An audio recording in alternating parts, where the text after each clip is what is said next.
Bienvenue sur Axis of Truth sur GNS pour notre dernier épisode de l'année. Je suis Émilie Schrader. Aujourd'hui, nous évoquons comment les chrétiens en Iran sont attaqués, malgré les fausses affirmations du régime sur la liberté religieuse. Nous révélerons aussi un scandale en Italie. Des associations caritatives pour les Palestiniens servent en fait le Hamas. De plus, je m'entretiendrai avec l'experte du Moyen-Orient Lisa Daftari pour discuter des tensions régionales et de ce à quoi nous pouvons nous attendre dans les prochains mois de la part des États-Unis et d'Israël. Mais d'abord, je voudrais revenir sur un sujet que nous avons abordé la semaine dernière et qui, selon moi, mérite vraiment d'être traité.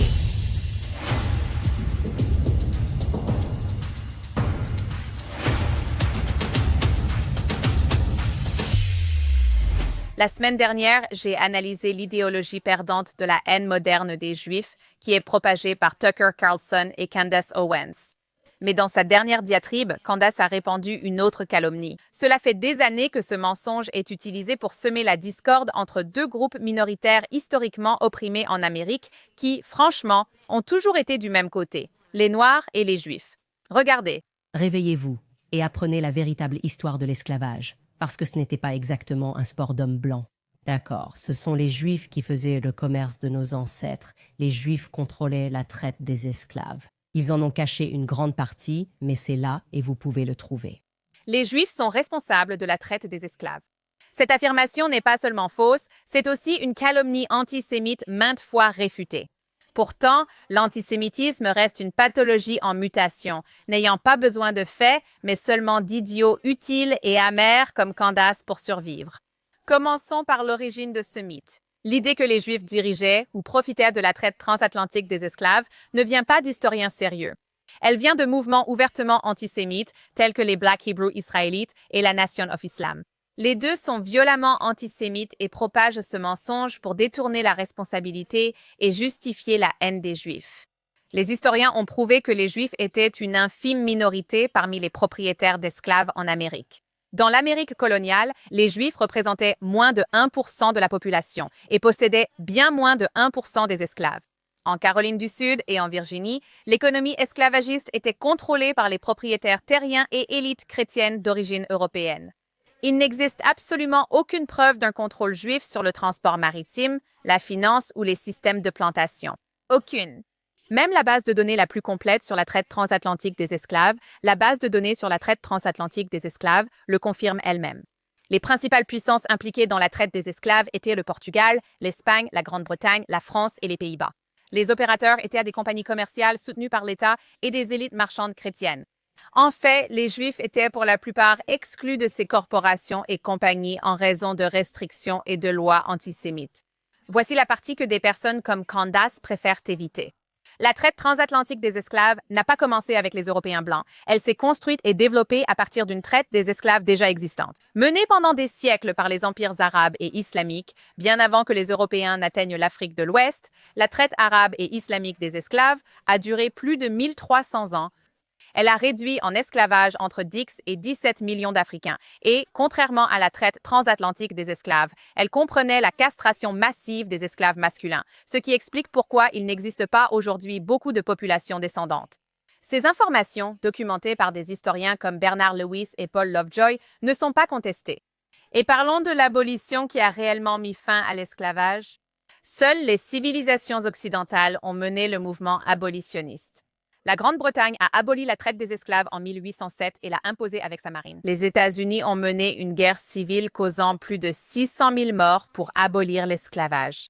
Il s'agissait de mouvements moraux fondés sur l'éthique judéo-chrétienne et les valeurs des Lumières. L'esclavage a perduré ouvertement dans le monde musulman jusqu'au XXe siècle. L'Arabie saoudite n'a officiellement aboli l'esclavage qu'en 1962, la Mauritanie. 1981 jusqu'à aujourd'hui. L'esclavage moderne aujourd'hui est concentré dans les pays à majorité islamique et arabe. La traite humaine, le travail forcé et l'esclavage sexuel sont courants en Libye, au Qatar, en Afghanistan et au Yémen. Le système de kafala a servi des millions de travailleurs migrants. Daesh organisait littéralement des marchés aux esclaves ouverts pour les femmes et les filles yézidis. Pourtant, ceux qui gardent le silence sur ce sujet accusent sans cesse les Juifs d'un système qu'ils n'ont ni créé ni contrôlé et contre lequel ils ont lutté. Ce n'est pas de l'histoire. L'antisémitisme est une théorie du complot cherchant une cible. Quand des personnes comme Candace Owens répètent des mensonges issus de sectes extrémistes, ce n'est pas du courage ni de l'esprit critique, mais de l'ignorance historique et une absence totale de morale. Bien, maintenant que cela a été clarifié, passons à nos principaux sujets de la semaine. Tout d'abord, les chrétiens et d'autres minorités religieuses en Iran font face à une vague de persécution, selon un nouveau rapport complet de NUFTI. Des chrétiens attaqués quelques jours après Noël. Tandis que beaucoup évoquent paix, bonne volonté et liberté religieuse, le nouveau rapport de NUFTI montre une réalité bien différente en Iran aujourd'hui. Le rapport La foi assiégée décrit une répression brutale et ciblée contre les minorités religieuses après la guerre de 12 jours en juin. Et les chrétiens sont en première ligne de cette persécution. Quand la République islamique échoue à l'étranger, elle se venge souvent à l'intérieur, cette fois au détriment des chrétiens, juifs et bahaïs. Plus de 21 000 personnes ont été arrêtées au total, mais les chrétiens ont été spécifiquement visés par des descentes coordonnées, des arrestations et des accusations d'espionnage fabriquées de toutes pièces. Nufti rapporte que plus de 50 chrétiens ont été arrêtés, accusés d'être des agents étrangers ou du Mossad. Leur seul crime était de pratiquer leur culte, prier, posséder des Bibles et fêter Noël. Le rapport dévoile le mensonge du régime sur la tolérance religieuse, alors que l'Iran prétend protéger les communautés arméniennes et assyriennes historiques. Même ces chrétiens vivent sous surveillance constante et subissent des discriminations. Les convertis de l'islam font face à bien pire, y compris des peines de prison de plusieurs années, la torture et des accusations passibles de la peine de mort. Pourtant, le christianisme demeure la religion à la croissance la plus rapide en Iran. Nous évoquons des femmes condamnées à 17 ans de prison pour organiser des églises chez elles, des hommes à 10 ans pour avoir partagé l'Évangile en persan, des perquisitions nocturnes avec confiscation de Bibles, saisie d'appareils électroniques et familles terrorisées. Le rapport explique que les descentes sont souvent planifiées pendant les fêtes chrétiennes, comme Noël, pour accentuer la peur et l'humiliation. Les chrétiens détenus subissent interrogatoires, isolement, négligence médicale et pression pour avouer ou dénoncer d'autres. Tout cela arrive alors que le régime continue de vendre une fausse image de tolérance à l'Occident. En montrant une église ici ou une synagogue là-bas pour les caméras étrangères, tout en écrasant systématiquement la véritable vie religieuse derrière des portes closes, et les chrétiens ne sont pas seuls. Des Juifs ont été arrêtés pour des activités en ligne. Considérés comme trop sionistes, les Bahaïs sont constamment accusés d'espionnage simplement à cause de leur foi. Même scénario dans différentes communautés juste après Noël. Ce rapport est un rappel saisissant qu'en Iran, la foi elle-même est considérée comme une menace et que la croyance est accueillie par des menottes, des cellules de prison et le silence. Passons à la prochaine histoire. Avez-vous déjà été ciblé par ces publicités qui vous incitent à soutenir les enfants de Gaza avec ces enfants palestiniens tristes et dépenaillés? Eh bien, si vous avez fait un don en Italie, il se peut que votre argent soit allé directement au Hamas. Au milieu des débats mondiaux en cours sur la guerre à Gaza, les autorités italiennes ont révélé l'existence d'un vaste réseau de financement du terrorisme palestinien, utilisant des associations caritatives comme couverture pour acheminer des millions vers le Hamas. Selon plusieurs rapports policiers, les unités italiennes anti-mafia et antiterroristes ont arrêté 9 personnes le 27 décembre, soupçonnées d'avoir transféré plus de 8 millions d'euros au Hamas, groupe terroriste désigné par l'Union européenne.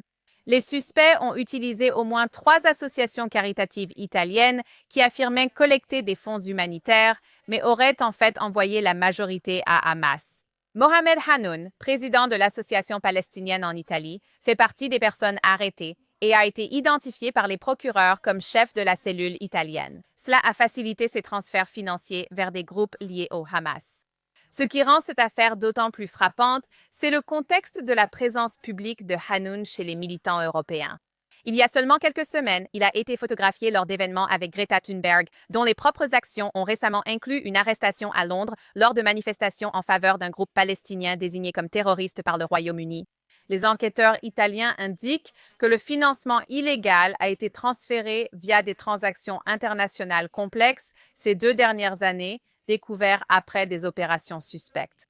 Les autorités ont saisi plus de 8 millions d'euros, dont de l'argent liquide trouvé dans des bureaux d'associations caritatives et des domiciles privés. Ces arrestations interviennent dans un contexte de manifestations anti-israéliennes généralisées à travers l'Europe, en particulier en Italie.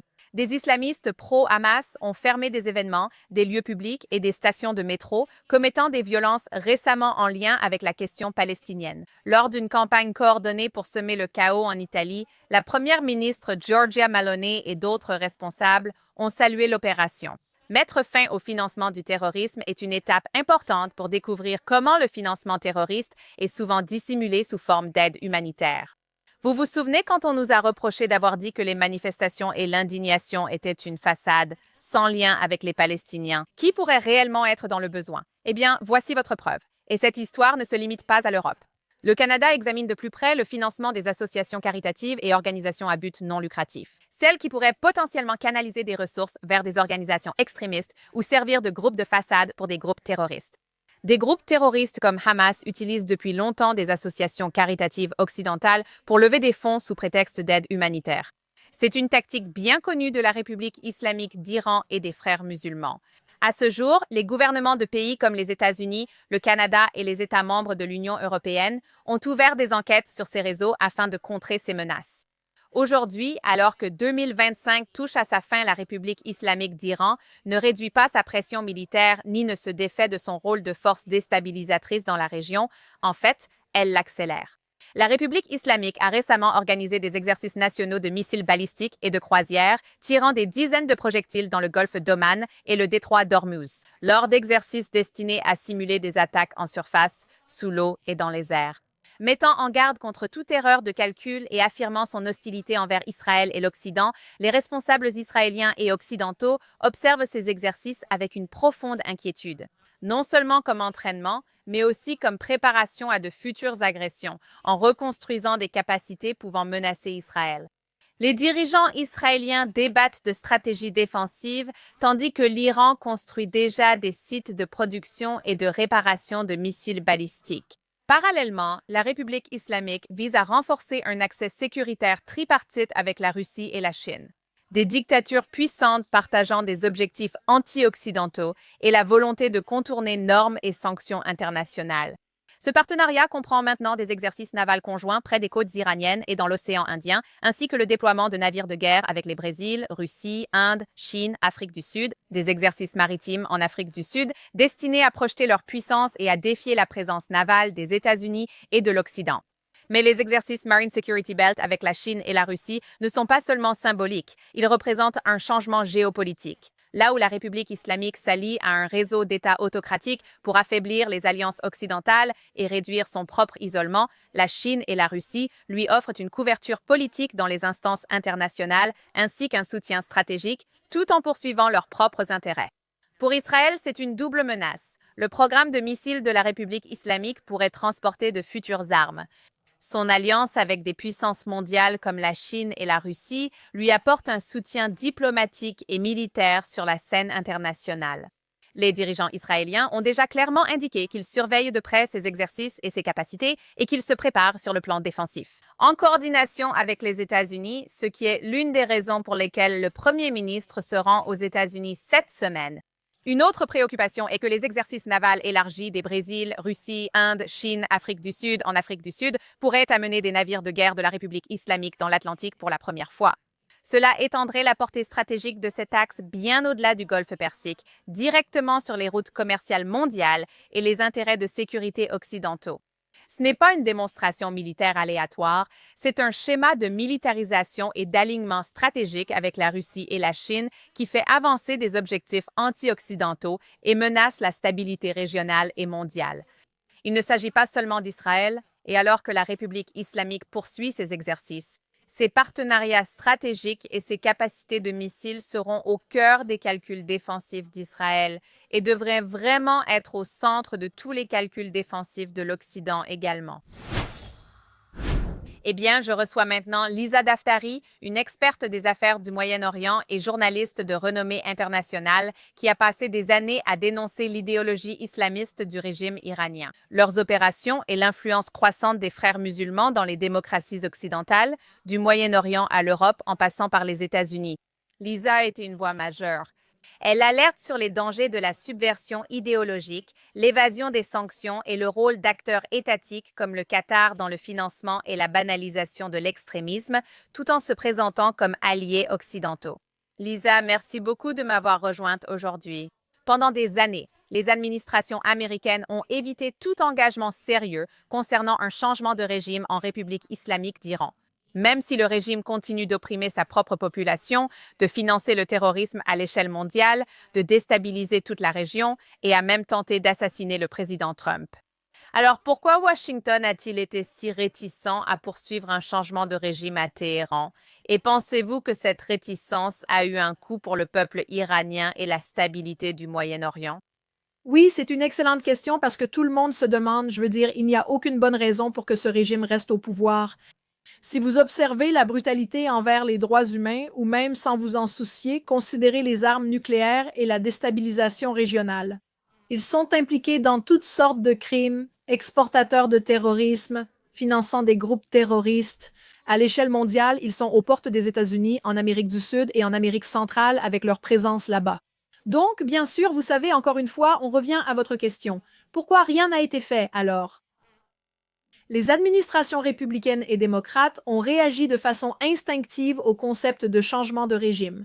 Parce que cela nous a tellement déçus, parce que cela a été appliqué dans des situations et des circonstances où cela n'était pas viable. Nous n'avons pas réussi à instaurer la stabilité dans les endroits où nous avons essayé cela, que ce soit en Afghanistan ou en Irak. Même au Venezuela, plus récemment, nous avons eu une tentative ratée. Donc, pour cette raison, il y a cette réticence. Qu'est-ce que cela a provoqué? Qui nous a fait osciller entre ces deux mauvais choix? Bombarder l'Iran ou laisser l'Iran obtenir la bombe? Que ce soit les républicains ou les démocrates, c'était très extrême. Et bien sûr, quelque part au milieu, il y a le peuple iranien qui est la meilleure option pour l'avenir de l'Iran. Ce sont eux qui créent cette situation. Cet exemple diffère beaucoup des autres où un changement de régime a eu lieu. Et ce sont eux qui nous disent qu'ils ne veulent pas de ce régime. Nous deviendrons partenaires avec l'Occident pour renverser ce régime. Nous avons juste besoin de votre aide et de votre soutien. Donc, en résumé, c'est essentiellement ce que nous avons vu. Et à cause de cette réticence à aller de l'avant avec une politique de changement de régime, nous avons vu d'autres types de politiques. Nous avons vu la diplomatie utilisée. Et continuons à discuter, à parler de discussions, puis à avoir des discussions, à signer des négociations comme le Joint Comprehensive Plan of Action et à regarder le régime iranien tromper essentiellement tout l'Occident, l'Organisation des Nations Unies et tout le monde. Ils trouvent des failles dans les sanctions et les centrifugeuses continuent de tourner. Entre-temps, davantage d'exécutions et plus de démonstrations de force, et encore plus de financement des groupes par procuration qui nous ont menés au 7 octobre, encore plus de financement pour le Hezbollah, le Hamas, les Houthis et la liste continue. En résumé, il n'y a aucune raison valable pour que ce régime subsiste, il gagne chaque jour en pouvoir. Qu'ils le sont, même si je sais qu'on en parle, ils sont plus faibles que jamais. C'est le point de rupture, mais vous savez quoi? En attendant, chaque heure qu'ils restent au pouvoir leur donne plus de confiance pour aller de l'avant. Ça leur donne une autre chance de tuer des militants innocents et encore une fois, ils investissent tout l'argent qu'ils peuvent en contournant les sanctions, dans le terrorisme. Vous avez mentionné le Venezuela récemment. Les États-Unis ont ouvertement soutenu les efforts de changement de régime, du moins en parole, au Venezuela, mais refusent d'exercer la même pression sur l'Iran. Les décideurs occidentaux perçoivent-ils le lien direct entre Téhéran et Caracas, notamment le rôle de l'Iran dans le renseignement vénézuélien, la coopération sécuritaire et les réseaux de contournement des sanctions? Pourquoi observe-t-on cette différence de politique et est-ce que quelque chose pourrait la changer? N'est-ce pas? Alors, regardez, vous avez Marco Rubio au poste de secrétaire d'État qui maîtrise parfaitement la compréhension de la politique étrangère. Je ne crois pas une seconde qu'il ne se rende pas compte qu'il existe une menace du Hezbollah et du régime iranien juste aux portes de l'Amérique. Je pense qu'il comprend très bien cela.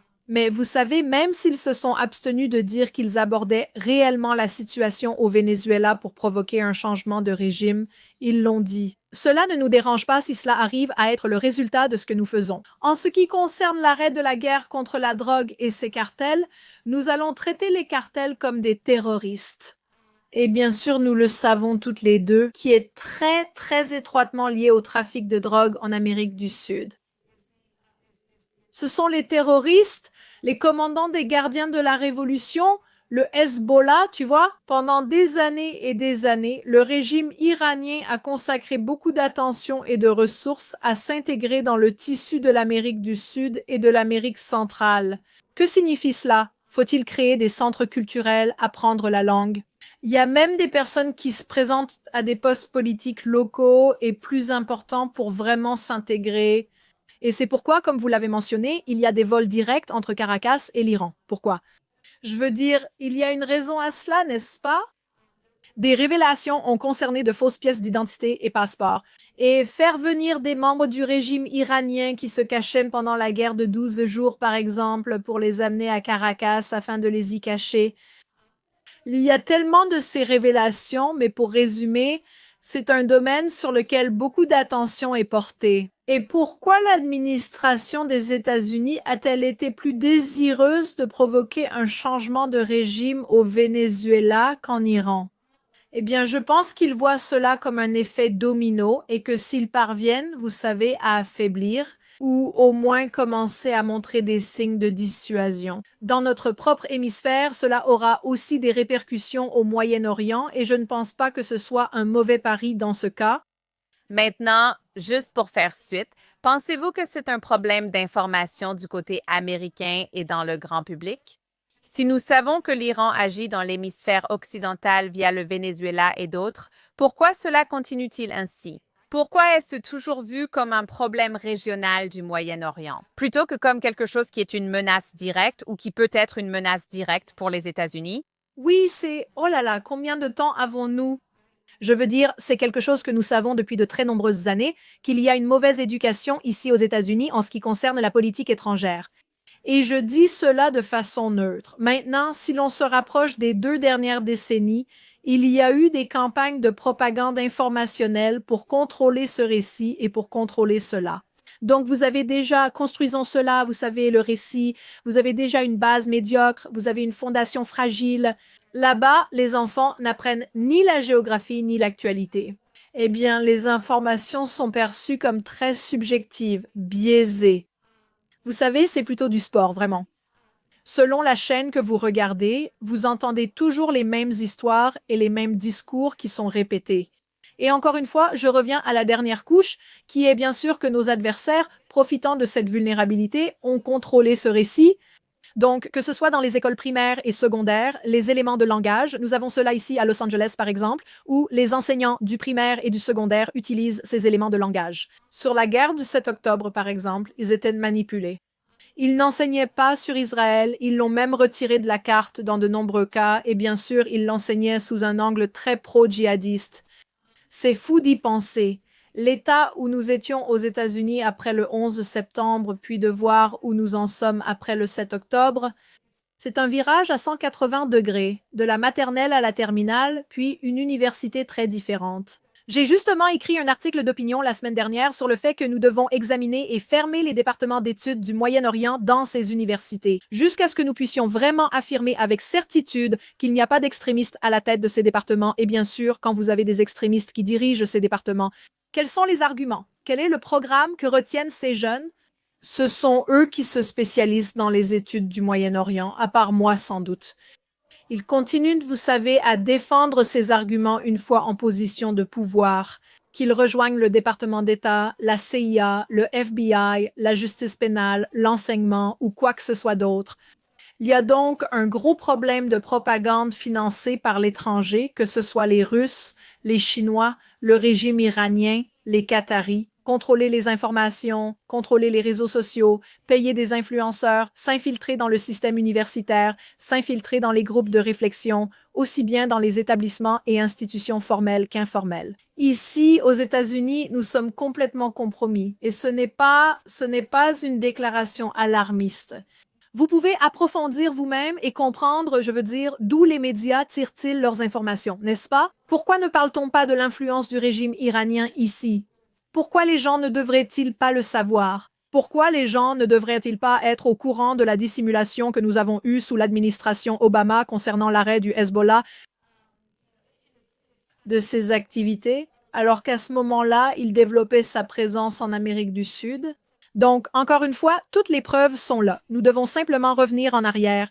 Et bien sûr, et je déteste le dire, mais il est très difficile de combattre cette idéologie. Je veux dire, regardez l'idéologie de la guerre froide et comment les États-Unis et l'Occident, en ce qui concerne notre propre hémisphère, étaient sur le point d'être compromis et comment nous avons pris position contre cette idéologie. Nous sommes déjà tellement engagés dans cette campagne où nous sommes compromis, rachetés, achetés.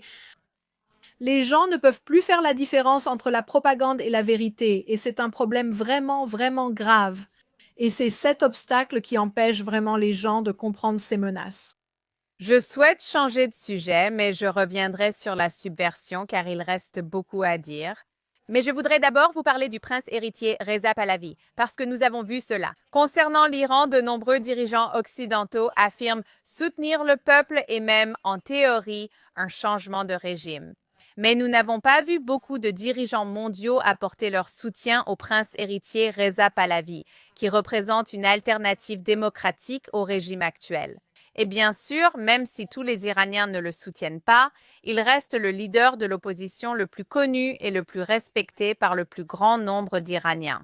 Et cela est très cohérent dans tous les sondages. Pourquoi pensez-vous qu'il ne l'est pas? Je dirais qu'il est ignoré par l'Occident. Je veux dire, est-ce intentionnel? Et quel genre de message cela envoie-t-il aux Iraniens à l'intérieur du pays? N'est-ce pas? Je pense que tu as tout à fait raison de dire qu'il est ignoré alors qu'il est le plus populaire. Je pense que c'est un fait. C'est avec tous les reportages ou recherches que j'ai faits au cours des 20 dernières années, ça a toujours été le cas. Je pense que la réticence est double. D'abord, il y a encore l'éducation. Je pense que Reza Pahlavi a été très prudent dans la façon dont il diffuse son message.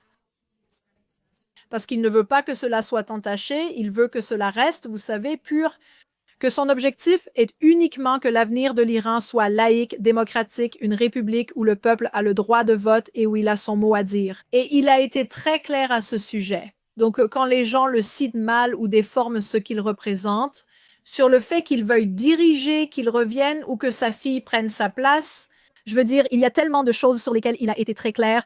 La seule chose, c'est qu'il aidera de toutes les manières possibles pour être le catalyseur qui provoquera ce changement de régime pour un avenir meilleur pour l'Iran. Et encore une fois, il a été très clair à ce sujet maintenant.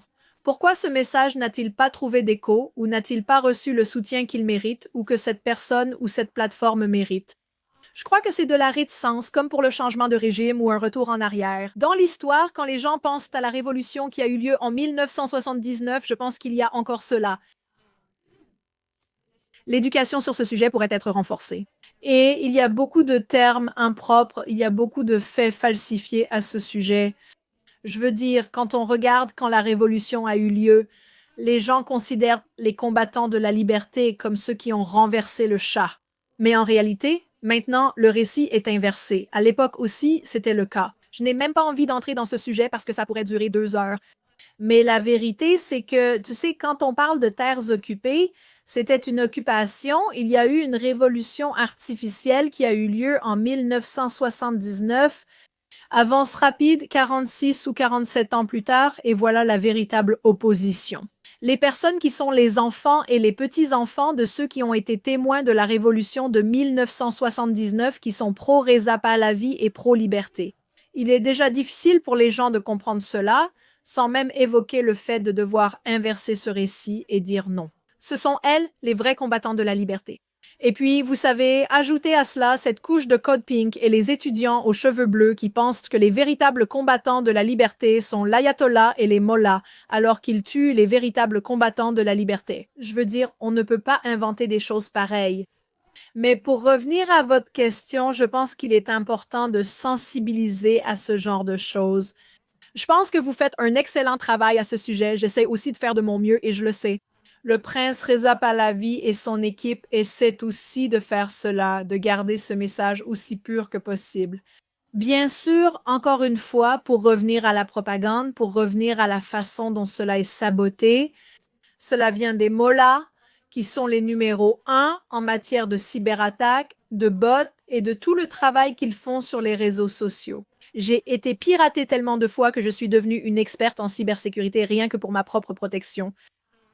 Parce que c'est ce qu'ils font. Ils ciblent toute personne qui ose dire la vérité et révéler ce qu'ils font.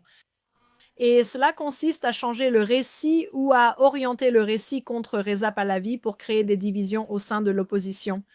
Mais je pense qu'il y a une chose qui est absolument vraie, et si quelqu'un veut retenir quelque chose de cette conversation, de cette interview, ce qu'il faut retenir, c'est que la majorité des 80 à 90 millions de personnes en Iran sont d'accord pour dire qu'elles veulent un avenir libre, démocratique et laïque pour la République d'Iran. Et c'est une déclaration énorme et que la majorité de ces personnes soutiennent Reza Pahlavi comme figure symbolique de ce changement. L'Occident devrait davantage écouter Reza Pahlavi et son message. Eh bien, pour changer un peu de sujet, à Noël, le président Trump a agi fermement pour défendre les chrétiens persécutés au Nigeria, frappant Daesh à cette occasion. Pourtant, l'urgence paraît moindre pour les chrétiens iraniens, bien que le christianisme soit la religion à la croissance la plus rapide en Iran. Il existe également une forte persécution d'autres minorités religieuses, comme les Bahaïs et une partie de la communauté juive, victimes de la République islamique. Pourquoi voyons-nous ce deux poids, deux mesures persister au niveau politique? Est-ce une question de géopolitique pour l'administration Trump ou une réticence à affronter directement la République islamique? Je veux dire, quel est le facteur limitant ici? Pourquoi considère-t-il les attaques contre les chrétiens au Nigeria différemment de celles contre les chrétiens à l'intérieur même de l'Iran? Oui, excellente question. La persécution des chrétiens en Iran a été un sujet clé dans mon travail depuis environ 20 ou 22 ans maintenant. J'ai couvert les différents pasteurs qui ont été emprisonnés simplement pour avoir pratiqué le christianisme. Si vous ne savez pas si vous êtes un Assyrien ou un Arménien chrétien vivant en Iran, alors vous pouvez pratiquer, mais pas ouvertement. Mais si vous vous convertissez de l'islam au christianisme, cela est passible de la peine de mort. Alors, regardez le nombre de personnes qui risquent leur vie juste pour célébrer Noël ou aller à l'église. C'est pourquoi il y a eu une telle augmentation des églises clandestines, parce que beaucoup d'Iraniens ne correspondent tout simplement pas à l'islam. Ils se sont tournés vers le christianisme comme moyen de prier, comme moyen de se connecter à une source supérieure. Et à cause de cela, il y a eu une réaction très forte du régime, une répression importante contre ces églises et contre les chrétiens vivant en Iran. La stratégie de l'administration Trump n'est pas de faire de discrimination entre les Iraniens et toute autre personne en Afrique ou ailleurs. C'est de ne provoquer aucune escalade. L'administration Trump agira au maximum dès les débuts de tout conflit, toute personne s'opposant à nos intérêts. Chaque fois qu'ils peuvent faire passer un message sans escalade, et c'est l'un de ces cas, donc le jour de Noël. Le fait qu'il ait pu transmettre ces messages, envoyer ces missiles porteurs de messages pour dire nous ne tolérerons pas la résurgence de Daesh. Nous reprendrons là où nous nous étions arrêtés lors de notre première administration, car l'administration Biden n'a absolument pas traité ce sujet. Deuxièmement, nous transmettrons ce message à Noël pour l'associer à la persécution des chrétiens. Troisièmement, c'est un message au Parti républicain, à la droite et à la gauche woke, affirmant que nous défendons les valeurs chrétiennes et judéo-chrétiennes dans le monde. Voici notre position. Nous ne le tolérerons ni dans notre parti, ni à l'étranger. Je pense donc que c'était encore un bon pari pour l'administration Trump. Transmettre un message court et simple sans laisser la situation s'envenimer. L'Iran, c'est une situation très différente, la guerre de 12 jours par exemple. Ma question à de nombreux généraux en Israël était « Pourquoi 12 jours ?» Pourquoi était-ce 12 jours et non 14 ou 17 jours? Avez-vous eu l'impression que c'était suffisant pour accomplir la mission ou est-ce que cela venait de la Maison-Blanche?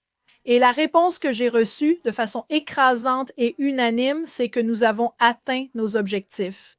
C'est ce que nous voulions faire et nous ne voulions pas aller plus loin. Et l'équipe de Trump et le gouvernement israélien étaient sur la même longueur d'onde pour éviter que la situation ne s'aggrave. Dans un contexte où plus de personnes seraient tuées, où des missiles plus précis tomberaient sur Israël, où il y aurait plus de victimes, etc. Je pense que c'est une leçon importante à retenir de toute cette histoire, à dire L'administration Trump s'est alliée à Bibi pour participer à la guerre de 12 jours parce que les paramètres qui avaient été fixés étaient que cela allait être limité, défini. Nous allons intervenir et nous allons nous retirer. Et je pense que c'est exactement la stratégie de base de l'administration Trump dans tous les domaines. Que ce soit au Venezuela, en Afrique ou au Moyen-Orient, cela a toujours été leur approche. Nous n'allons pas laisser la situation s'envenimer ni envoyer de troupes, nous n'allons pas laisser cela empirer, mais nous allons faire passer un message fort et clair. Et pensez-vous que certaines des politiques que nous voyons sont influencées par les divisions que nous constatons actuellement au sein de la droite en Amérique? Je parle d'une part de l'idéologie isolationniste. Parce qu'évidemment, si vous vous contentez de tondre la pelouse au lieu de l'arracher et d'en planter une nouvelle, vous ne traitez pas vraiment le problème. Vous repoussez un peu le problème à plus tard. Avec cette stratégie, votre analyse propose-t-elle une vision à court terme pour certains de ces conflits? Ça dépend. Évidemment, il n'existe pas de politique étrangère universelle qui puisse être appliquée.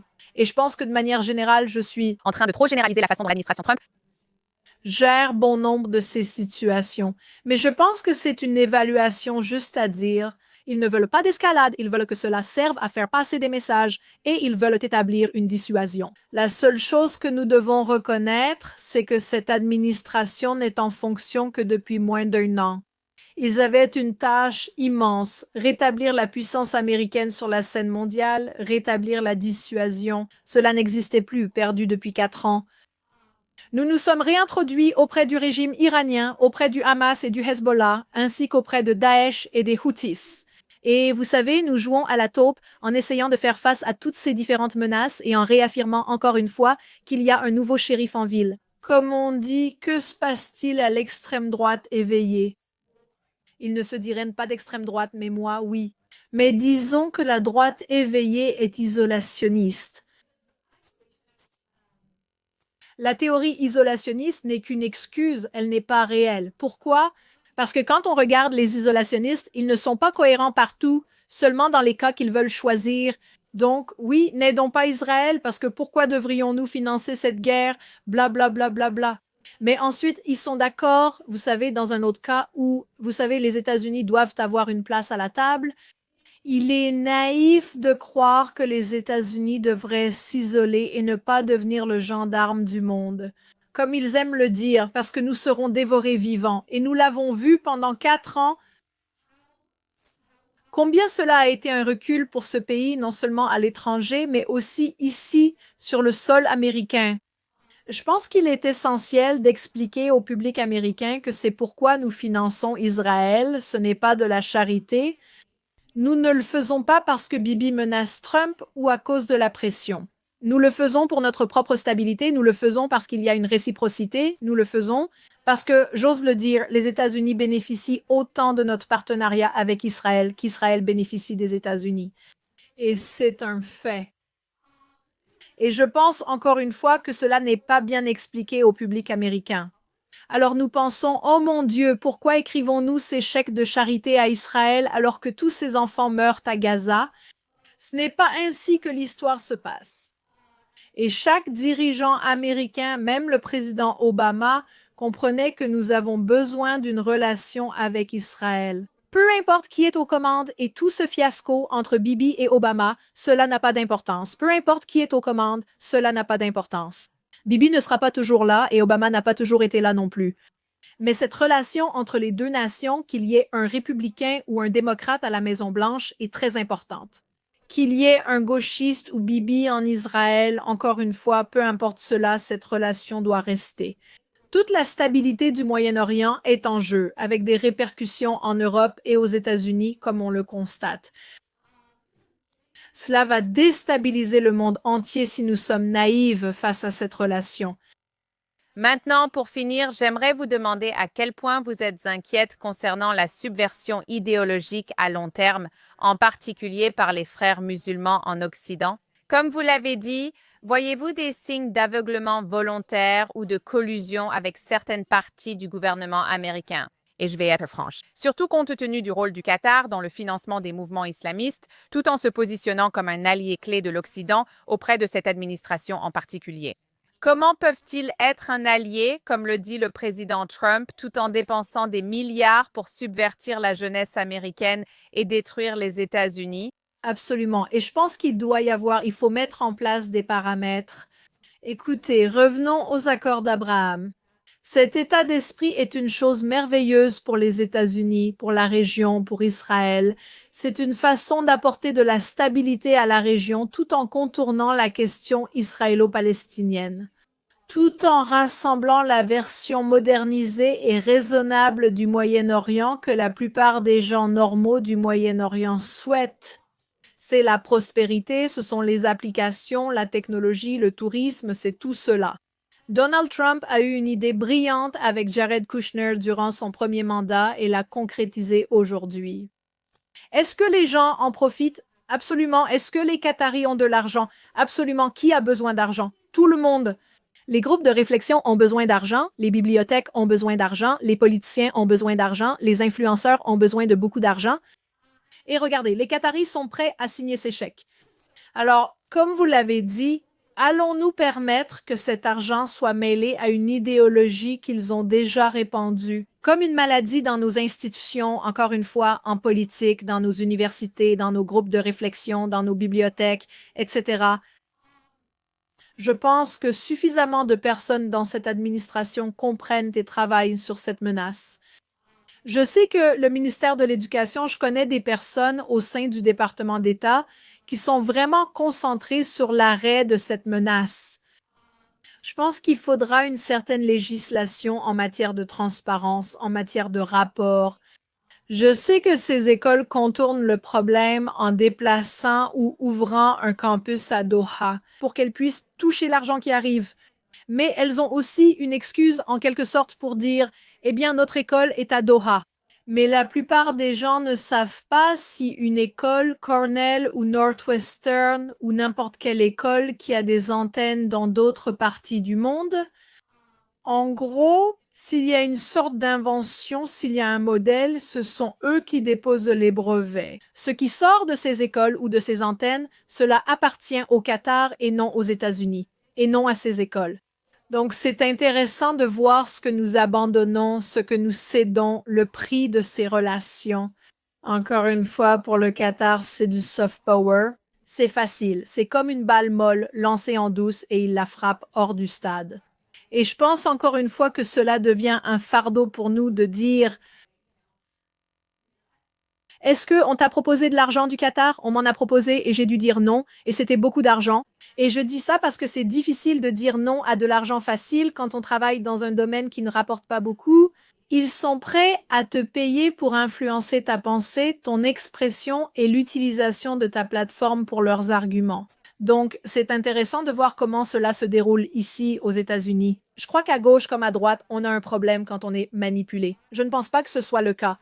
Il n'y a aucune limite concernant le parti politique qui sera visé. Je pense que la gauche était déjà compromise et maintenant c'est la droite. Donc, vous savez, le but de toute subversion ou de toute forme de propagande est de diviser de l'intérieur. Et quand on pense à ça et à quel point nous sommes divisés ici aux États-Unis, vous savez, cela demande vraiment un certain contrôle et une vraie réflexion sur l'origine de l'argent et ce que cela exige de nous. Qu'est-ce que nous abandonnons? Très bien, nous devons nous arrêter là. Mais je tiens à vous remercier, Lisa Daftari, de nous avoir rejoints aujourd'hui sur Axis of Truth. Merci beaucoup de m'avoir invité, vraiment. En cette fin d'année, revenons sur le bon, le mauvais et le pire de cette dernière semaine de 2025. Tout d'abord, les Américains sont préoccupés par le terrorisme islamique. Ce n'est pas ce que diraient des commentateurs comme Tucker Carlson et Candace Owens.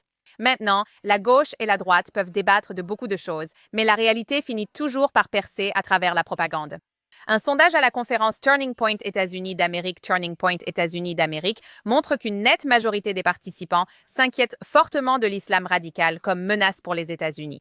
Ils estiment que c'est la principale menace pour l'Amérique. Le sondage a aussi demandé si Israël était un allié important des États-Unis. 87% ont répondu oui.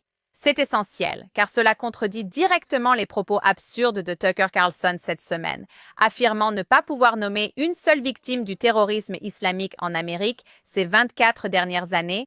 Déclaration fausse et profondément insultante.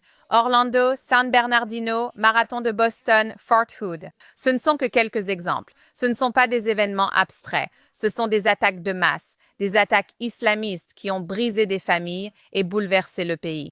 Le fait que de jeunes conservateurs dans cette salle reconnaissent cette vérité, malgré un déluge de désinformation de la part de personnes comme Tucker et Candace Owens, est en réalité encourageant. Cela montre que, même à une époque d'algorithmes et d'opportunistes, les gens peuvent encore réfléchir clairement à ce qui menace réellement l'Amérique, et c'est un très bon signe. La République islamique saisit toujours l'occasion de montrer sa mesquinerie et son insignifiance. Cette semaine, les médias d'État ont flouté l'étoile de David du collier de Morgan Ortega, l'envoyée spéciale américaine, suggérant qu'un bijou juif représenterait une menace pour la sécurité nationale. Pour rappel, ce régime exécute des femmes pour absence de hijab et emprisonne pour avoir dansé. Pourtant, il a peur d'un collier avec une étoile de David à la télévision. C'est cela qui les offense, pas la corruption, pas la pauvreté, pas la souffrance des Iraniens. Symbole juif, la censure était pathétique, transparente et reflétait parfaitement l'image d'un régime fondé sur la haine des Juifs et l'insécurité. Cela rappelle que le vrai problème de la République islamique n'est ni Israël ni l'Occident, mais sa paranoïa et sa haine des Juifs. Et enfin, pour notre histoire la plus laide de la semaine, il y a ce qui est laid et puis il y a ce qui relève simplement de la déchéance morale. Et rien n'illustre cela mieux que le moment où Breonna Joygray a levé les yeux au ciel face à la question des violences sexuelles qui ont eu lieu le 7 octobre contre des femmes israéliennes. Jordan Gonen, sœur de l'otage Romy Gonen, a soulevé cette question. Ce geste de mépris n'était pas une stratégie de débat. C'était du mépris pour les femmes qui ont été violées et torturées. C'était du mépris pour les Juifs. Elle a été renvoyée pour son comportement répugnant et non professionnel. Mais cette semaine, la vérité a été encore plus dévastatrice car nous avons entendu Romy Gonen directement. Romy Gonen a pris la parole et a confirmé que, même pendant que cette interview avait lieu, elle-même était en captivité chez le Hamas, subissant des violences sexuelles répétées de la part de ses ravisseurs à Gaza. Laissez cela vous imprégner. Alors que sa sœur suppliait le monde de se soucier du sort des femmes israéliennes ayant subi des violences sexuelles, une commentatrice de renom levait les yeux au ciel à la télévision nationale. Ce n'est pas quelque chose qui devrait être excusé ou pardonné, cela révèle une laideur du cœur et une déshumanisation à un niveau extrême. Breonna Joygray a tort et est une ennemie des femmes dans le monde. L'histoire devrait s'en souvenir ainsi. C'est tout pour 2025. Axe de la vérité reviendra en 2026 avec davantage d'interviews et d'histoires du Moyen-Orient. Je suis Émilie Schrader. Suivez-moi sur les réseaux sociaux Émilie K. Schrader ou Émilie à Tel Aviv sur Instagram et merci de regarder. Nous vous retrouverons l'année prochaine sur Axe de la vérité et je vous souhaite une bonne et paisible nouvelle année.